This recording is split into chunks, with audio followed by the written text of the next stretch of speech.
Ovo je fenomenalna prilika da se Srbija pre svega rebrandira i da stvori na neki način taj pozitivan imidž koji svakako se odmah preslikava i upravo na poslovno okruženje, jer ono što je nama potrebno je da bismo mogli da zadržimo sadašnji rast i da materializujemo sve ono što ćemo uraditi da bi pripremili Expo, jeste da to predstavimo svetu i da iskoristimo priliku kada ćemo preko 100 delegacija međunarodnih i posebno iz zemalja koje retko kad posećuju ne samo Srbiju nego i Evropu, imati priliku da ih ugostimo i da na licu mesta pokažemo na kom nivou je srpska privreda spremna da napravi jedan događaj, da ga iskoristi za povezivanje i naravno da se predstavimo sa onim što je najbolje, što je upravo kreativna industrija, to je upravo sport i to su upravo industrije koje su vezane pre svega za građevinsku industriju,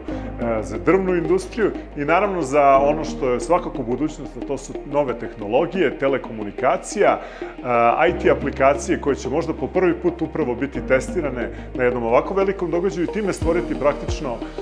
dokaz da je Srbija spremna da bude domaćin izuzetno važnih međunarodnih događaja koje očekujemo u budućnosti, a to će upravo i biti legacy ovog Expo. Šta su sve ideje i na koji način može da bude iskorišćen?